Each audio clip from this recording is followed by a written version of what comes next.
अवधूत चिंतन श्री गुरुदेव दत्त. श्रोतेहो नमस्कार. आपण श्रवण करत आहात श्री दत्तात्रय पुराण यामधील अध्याय 6 श्री दत्त गुरूंची 24 गुरु. प्रत्येक मनुष्याच्या जीवनामध्ये त्याला परमार्थिक आणि आर्थिक उन्नती साधायची असते आणि यासाठी त्याला कोणत्या ना कोणत्या गुरुची आवश्यकता असते. स्वतः भगवंतांनी 24 गुरु केले आणि मग आपण तर चराचरातील प्रत्येक गोष्टीला गुरु मानून, शिक्षक मानून त्यापासून काही ना काही बोध घ्यायला हवा, काही ना काही शिकायला हवं आणि या शिक्षणामधूनच आपल्या सर्वांची उन्नती होणार आहे. चला तर श्री गुरु दत्तात्रयांनी कोणते गुरु केले आणि त्यापासून ते काय शिकले सविस्तरपणे जाणून घेऊया. हा अध्याय पूर्णपणे पाहायला ऐकायला विसरू नका, जेणेकरून तुमच्या ज्ञानामध्ये, आचरणामध्ये उन्नती होईल, वाढ होईल, बदल होईल. आणि हो, श्री दत्त जयंतीच्या औचित्यावर आपण हे सर्व अध्याय श्रवण करत आहोत, तेव्हा हा व्हिडिओ, हे अध्याय जास्तीत जास्त शेअर सुद्धा अवश्य करा. चला श्रवण करूयात श्री दत्त पुराण यामधील अध्याय 6. महर्षी व्यासांना त्यांच्या शिष्यांनी पुढे शंका विचारली. ते म्हणाले, श्रीदत्तांना सर्वजण गुरु म्हणून गुरुदत्त असे म्हणतात, पण अशा या विश्वगुरु श्रीदत्तांनी स्वतः 24 गुरु केले होते. आम्ही असं ऐकलेलं आहे. आम्हाला तर हे जाणून आश्चर्यच वाटते.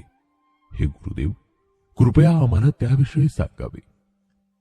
शिष्यांच्या या प्रश्नाच्या उत्तरादाखल महर्षी व्यास पुढे बोलू लागले. ते म्हणाले, उपासनेचे निरनिराळे अनेक मार्ग आहेत. सद्गुरु आदेशाने जर योग्य मार्गाचा अवलंब केला तर मनुष्याला जीवनमुक्तीपर्यंत जाता येते.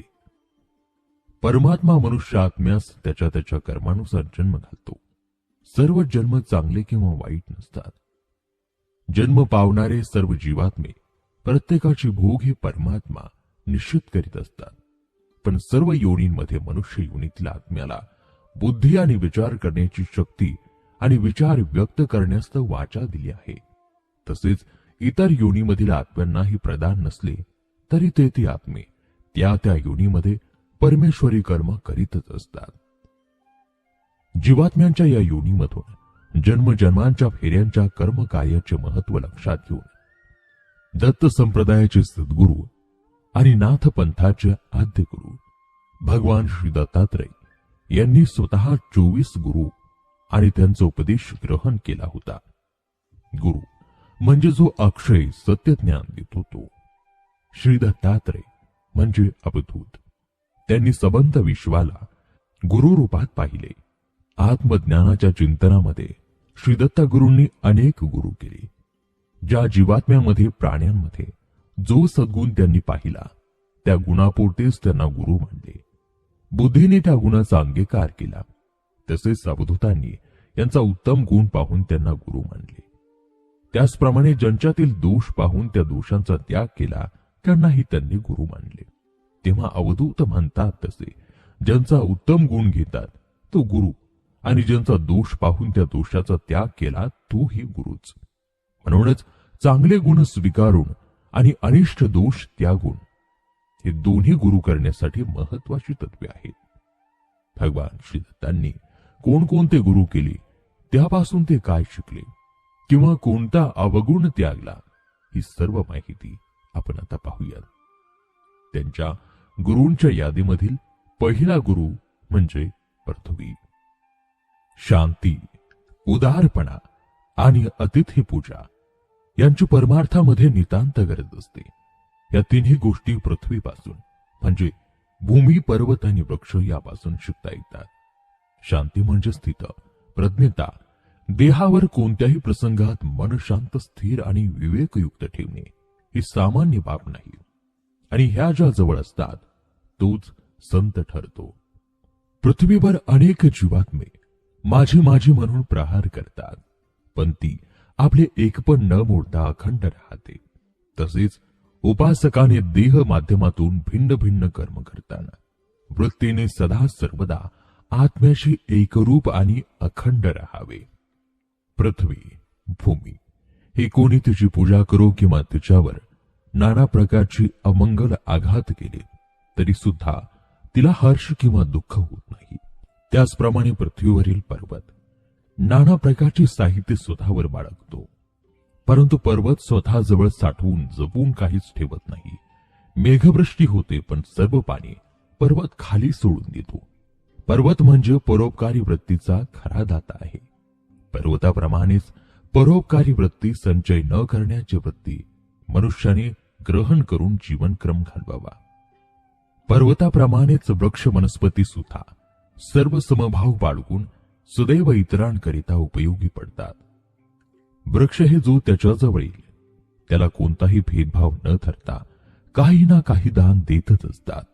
आत्मबुद्धीने, विचाराने वृक्षासारखे मनुष्याने जगावे. श्रीगुरूंनी दुसरा गुरु केला तो म्हणजे वायू. सर्व कर्म करून पुन्हा कशामध्ये कर्तेपणाने न गुंतावे हे गुण वायूपासून श्रीगुरूंनी शिकले. वायू हा तसा दोन प्रकारचा, एक म्हणजे प्राणवायू आणि दुसरा बाह्यवायू. प्राणवायूमुळे सर्व जीवात्मे जिवंत राहू शकतात आणि बाह्यवायू सर्वत्र अनेक प्रकारचे गंध पसरवितो. ऊन, पाऊस, थंडीमध्ये सदैव त्याचे कार्य सुरूच असते. वायू सुख किंवा दुःख, सुगंध, प्राणपोषक तत्वे, अन्न पदार्थ सर्व काही पाहतो, पण निरीच्छ बुद्धीने तो कोणाची अभिलाषा धरत नाही, अपेक्षा करत नाही. आणि हेच वायूचे गुण साधकाने स्वतःमध्ये अवलंबावे. भोग भोगूनही भोगातीत राहावे. श्रीगुरूंनी तिसरा गुरु केला तो म्हणजे आकाश. भेदामध्ये अभेद कसा पाहावा हे आकाशापासून शिकायचे.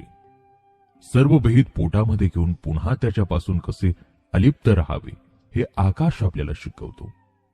सर्वांमध्ये राहून सुद्धा पुन्हा कशातही नसण्याची कला हे सर्व योगी आकाशापासून शिकतात. उपनिषदामध्ये ब्रह्म्याला आकाशाची उपमा दिली आहे. ब्रह्मांड ही एक महान पोकळी आहे. तद्वत आकाश हे त्या अंतर्गत पोकळी आहे आणि ती सुद्धा विविध तत्वांनी भरलेली आहे. आकाश अगदी निर्मळ, अभेदाने राहणारे, अलिप्त आणि सर्व वस्तूंना सारखेच व्यापणारे आहे. ज्याप्रमाणे आत्मा हा देहाला आतून व्यापून असतो, तसेच आकाश ब्रह्मांडाच्या आत व्यापलेले आहे.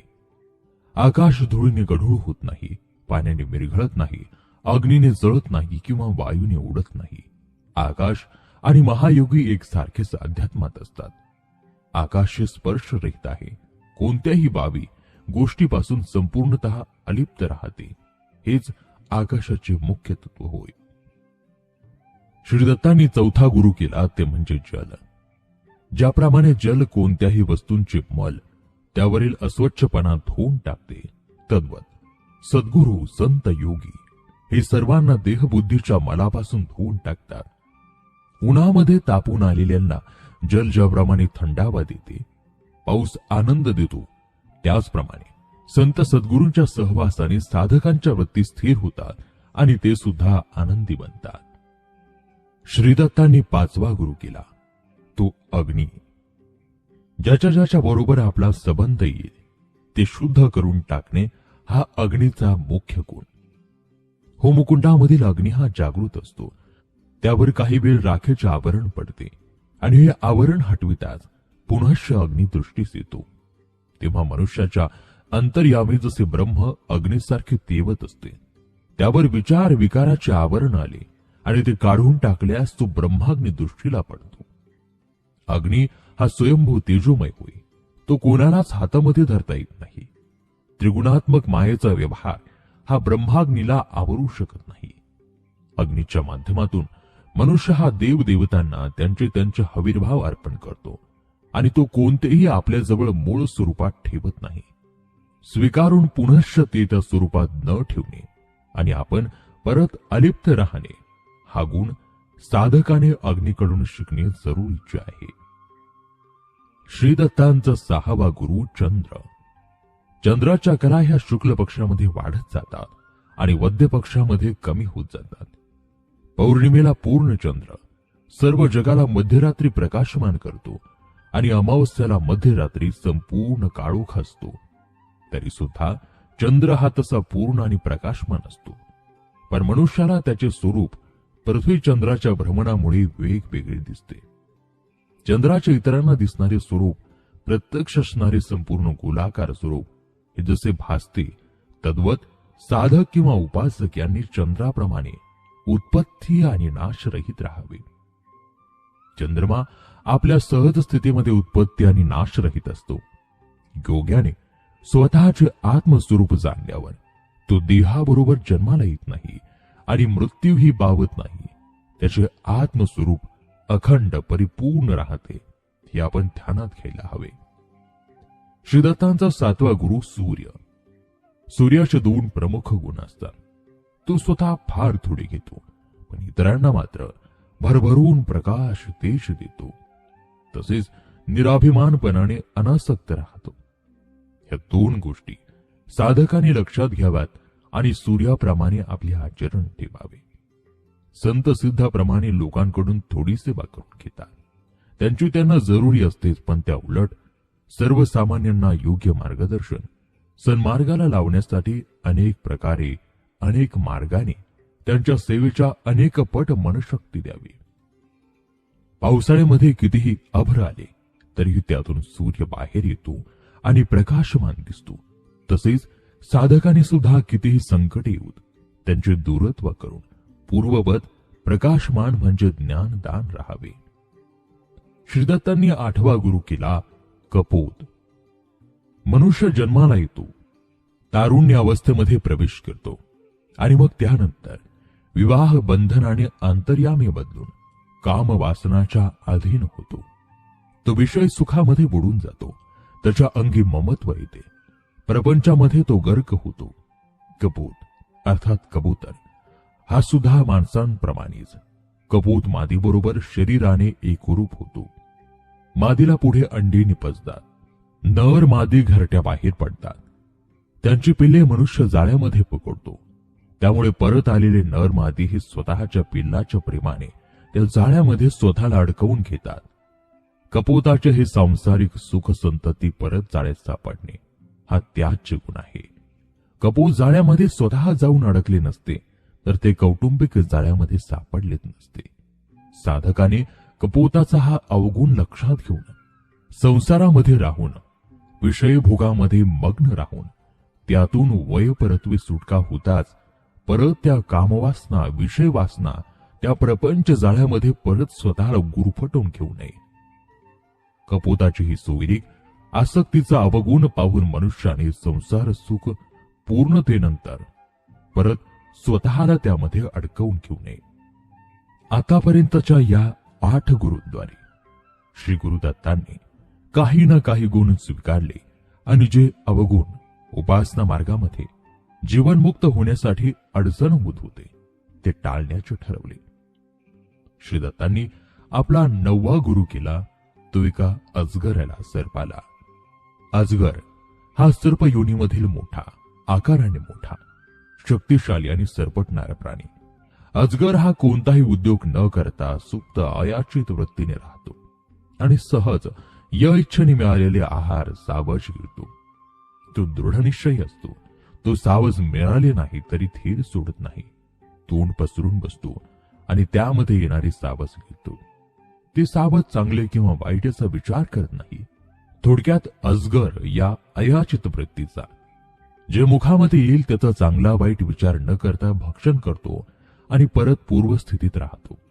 त्याचप्रमाणे साधकाने हा अयाचितपणा आपल्या देही सतत बाळगून प्रारब्धाने येणारी सुख किंवा दुःख गिळावे आणि पुन्हा अयाचित वृत्ती धारण करावी.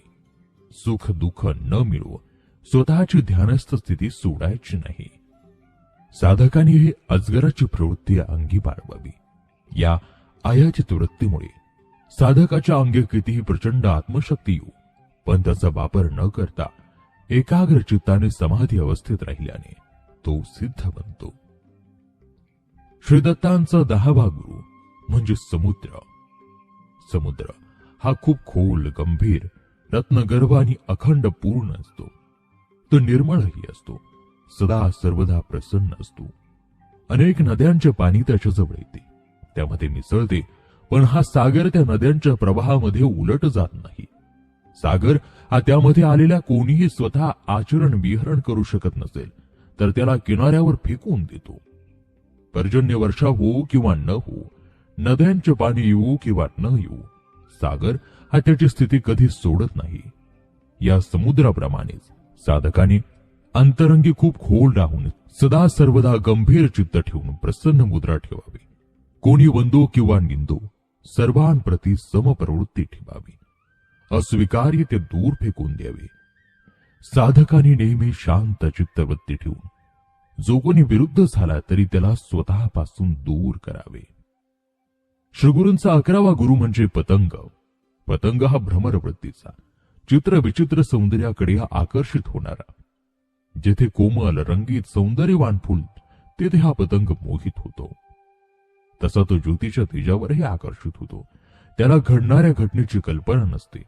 तो फुलामध्ये अडकतो आणि तसाच ज्योतीवर झडप घालून स्वतः सुद्धा मृत होतो.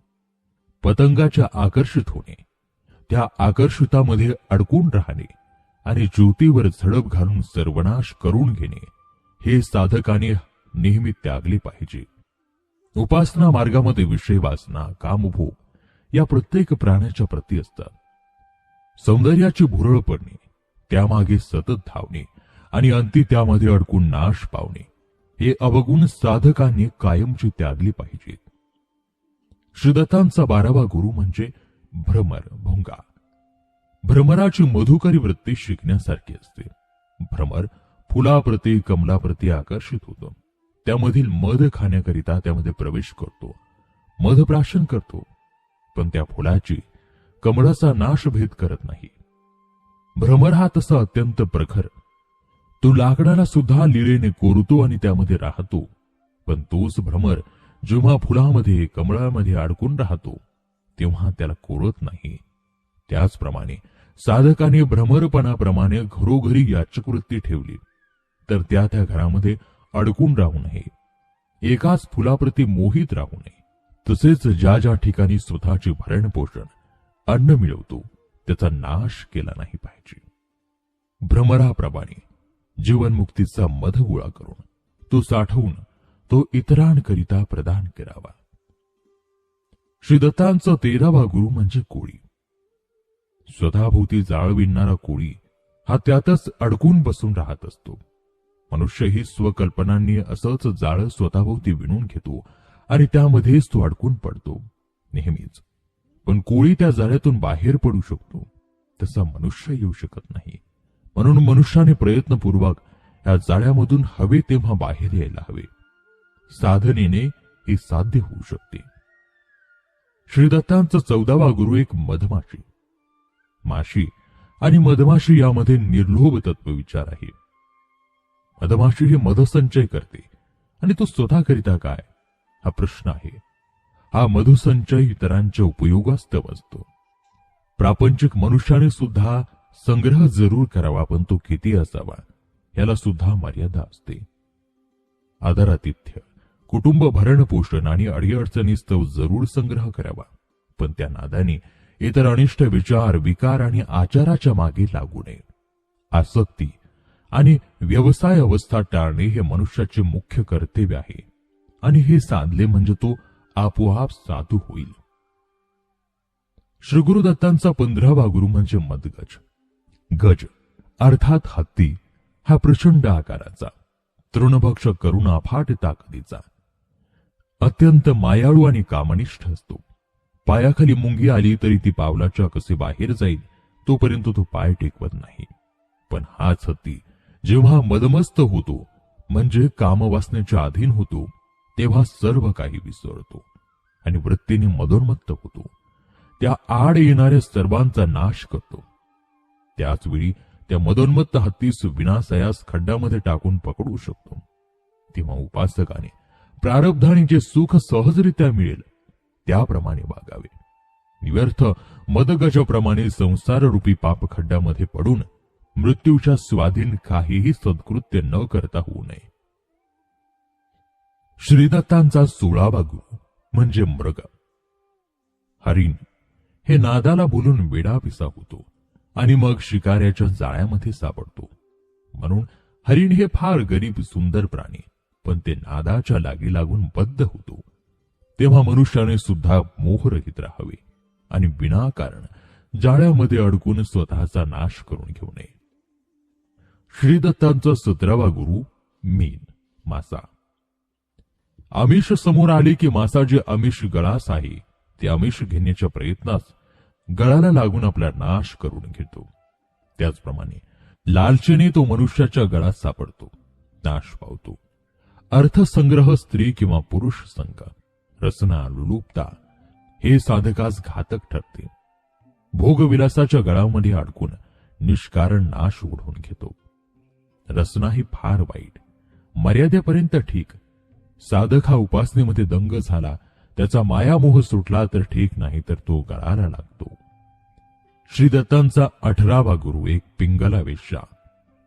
प्राचीन काळी महायोगी राज जनक राजाच्या राजधानीत एक पिंगला नामक वेश्या होती. ती साज शृंगार करून पुरुषास मोहित करी आणि त्यापासून संपत्ती प्राप्त करी. एकदा कर्मधर्म संयोगाने तिच्याकडे कोणी पुरुषच आला नाही. दिवसेंदिवस असेच झाले. पिंगला स्त्रीला स्वतःबद्दल घृणा निर्माण झाली. ती पश्चाताप पावली. तिला सर्व दृश्य पदार्थाबाबत निरासक्ती झाली. तिला वैराग्य प्राप्त झाले आणि त्यामध्ये तिच्याकडे खटयोग आला. त्याने पिंगलीला जीवन किती व्यर्थ आहे, तारुण्य भर ओसरून गेल्यावर या देहाला वृद्धावस्था येते. ती आकर्षणापलीकडे जाते आणि मग त्या देहाकडे कोणीच आकर्षित होत नाही. देह हा क्षणभंगूर आहे हे पिंगलीला ज्ञात होते. तिला आत्मज्ञान प्राप्त होते आणि ती ईश्वराप्रती समर्पित होते. पिंगलेप्रमाणे मनुष्याने विरक्त व्हावे हेच मुख्य. निरीच्छ मनुष्यातच अनंत अपार आनंद सर्व काळ प्राप्त होतो. श्रीदत्तांचा 19वा गुरु टिटवी. दत्तगुरूंना एकदा टिटवी पक्षी दिसला. त्याच्या चोचीमध्ये एक मांसखंड होता. त्याने त्याला जवळ ठेवून आनंदनाद काढण्यास सुरुवात केली. त्या नादाने इतर टिटवी पक्षी जमा झाले आणि मग त्याच्या मागे लागले. प्रसंग वाईट येताच पहिल्या टिटवीने मांसखंड सोडून दिला आणि तो पळाला. इतर टिटवी पक्ष्यांमध्ये त्या मांसखंडासाठी झगडा सुरू झाला. पहिला पक्षी ही मजा शांतपणे बघत बसला. त्यामध्ये त्याने मांसखंड लालचा संग्रह सोडताच तो संकटमुक्त झाला. तद्वत मनुष्याने आसक्ती फार गरजेसाठी ठेवून संग्रह न करता त्याचा भोग घेणे आणि त्यावेळी आनंद उत्सव साजरा करून इतरांना आकर्षित करणे हे करू नये. टिटवीप्रमाणे जे प्राप्त तेच जाते आणि परत एकाकीच राहतो. अभिमान सोडणे हे महत्वाचे गुण आहे. श्रीगुरूंचा 20वा गुरु बालक. जन्मस्थ बालक हे त्याच्या शिशुपणात अजान असते. त्याला अभिमान, देहबुद्धी, आसक्ती या 3 अविद्येची अंग माहीत नसतात.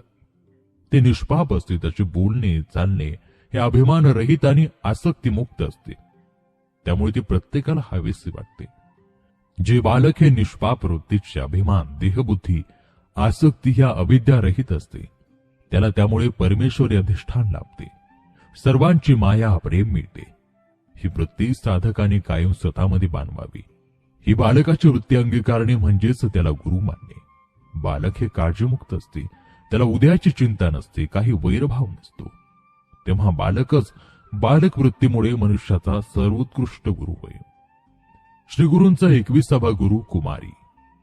दैव भावापासून भय निर्माण होते, भयातून काळजी निर्माण होते आणि काळजीने मनुष्य दुःखी होतो. देहासक्तीमुळे दृश्याची प्रेम असते. दृश्य प्रेमामुळे फल अपेक्षा निर्माण होते, काळजी लागते. कर्तेपणाचा अभिमान होतो. द्वैतामध्ये समाधान नाश पावते. एकदा एका गावामध्ये कुमारिकेचे लग्न ठरले. त्यावेळी तिचे मातापिता बाहेरगावी गेले. ज्या घरी विवाह ठरला त्या भावी पतीची वडील मंडळी आले. त्यांचा आदर सत्कार करणे जरुरीचे. घरात बिनसडीचे तांदूळ, फक्त थोडी भाजी सामग्री होती. तांदूळ सडताना तिच्या हातातील बांगड्यांचा आवाज होऊ लागला आणि ते वराकडील मंडळींना कळू नये म्हणून तिने सर्व बांगड्या उतरून फक्त एक हातात ठेवली. त्यामुळे नाद झाला नाही आणि नंतर सडलेल्या तांदूळ आणि भाजीचे भोजन वरपक्षी वडील मंडळींना देऊन स्वतःच्या घराची आणि स्वतःची अब्रू सुरक्षित ठेवली. या उदाहरणावरून कुमारिकेची आदरातिथ्य वृत्ती. हातामध्ये एक एक बांगडी ठेवून एकत्व ठेवली तर नाद निर्माण होत नाही आणि साध्य बिनसडीचे तांदूळ सुद्धा भोजन योग्य होतात आणि कुलाब्रू रक्षण होते. तद्वत उपासनेमध्ये एकत्व ठेवून नादरहित साधना म्हणजे बडेजाऊपणा न करता करावी त्यामुळे परमात्मा अनुभूती प्राप्त होते. श्रीदत्तांचा 22वा गुरु एक शरकार. एक दिवस एक कारागीर बाणाच्या पात्या सिद्ध करत असताना बाजूने राजाची स्वारी गेली, तरी सुद्धा त्याला काही समजले नाही. त्याला एका माणसाने राजाची स्वारी इथूनच गेली का असे विचारले, तेव्हा त्याने माहीत नाही असे उत्तर दिले. शरकार म्हणाला की मी कामामध्ये गर्क होतो. या शरकाराप्रमाणे कारागिराप्रमाणे व्यक्तीनेही एकाग्रतेने ईश्वरी चिंतनामध्ये गर्क असावे. सर्व इंद्रिये ताब्यामध्ये ठेवावी. यापासून एकाग्रता आणि ध्यान आपण शिकायला हवे. श्रीगुरूंचा 23वा गुरु म्हणजे सर्प. सर्प हा कधीच उघड्यावर फिरत नाही आणि कोणी त्रास दिल्याशिवाय त्याच्या वाटेला जात नाही. सर्प कधीच मोठ्या संख्येने एकत्र फिरत नाहीत. त्याचप्रमाणे 2 बुद्धिवंतांनी एकत्र फिरू नये आणि साधे राहावे. मोठे घर अभिमानास आमंत्रण देते. कोणाशी वाद भांडण न करता मीपणा त्यागावा. ज्याप्रमाणे सापाचा विषारी काटा काढून गारुडी त्याला प्रपंचाने साधक बनवतो, त्याचप्रमाणे मनुष्याने मीपणाचे विषारी काटे काढल्यास आयुष्य अगदी सुखद होऊ शकते. आणि श्रीगुरूंचा अंतिम 24वा गुरु म्हणजे नरदेह. येथेपर्यंत श्री दत्तात्रेयांनी मानलेल्या 23 गुरूंची वर्णनात्मक माहिती आपण ऐकली. आता ज्या माध्यमांमधून मनुष्य हे सर्व करीत असतो त्या देहाबाबत आपण इष्ट माहिती घेऊयात. या नरदेहाशिवाय भगवत प्राप्ती नाही.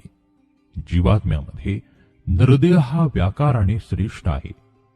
इतर जीवात्मे म्हणजे प्राणी, पशु, पक्षी, जलचर, वनस्पती हे त्यांच्या त्या जन्मातून फार तर वरच्या दर्जाचा जन्म घेऊ शकतात. अध्यात्मामध्ये याकरिता नरदेहाचे महत्व आहे.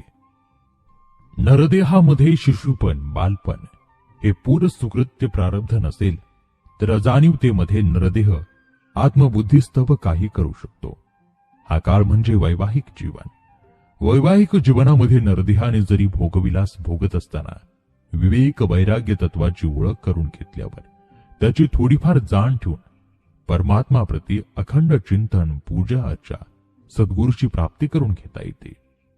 कालक्रोधात गुंतत न राहता ते सर्व कर्म अपेक्षा विरहित करणे इष्ट ठरते. आणि याच तारुण्य काळात संसार करीत करीत परमात्मा चिंतन साधना करीत गेल्यास मनुष्य जीवन मुक्तीचा मार्ग सहज प्राप्त करून घेऊ शकतो. मनुष्य या नरदेहातच परमात्म्याची अनुभूती मिळवून जीवनमुक्त होतो. आणि म्हणून श्री दत्ताने मनुष्य देहाला गुरु केले. साधकाने श्री दत्तांच्या या 24 गुरुपासून श्री दत्त गुरूंनी आपल्याला काय शिकवले, कोणते गुण आचरणात घ्यायला सांगितले, कोणते सोडून द्यायला सांगितले, याचा विचार करून आपल्या दैनंदिन जीवनामध्ये ते आचरणात आणावे, एवढंच या अध्यायामधून घ्यावे. चला आज या अध्यायामध्ये इथेच थांबूयात. पुन्हा भेटूया पुढील अध्याय.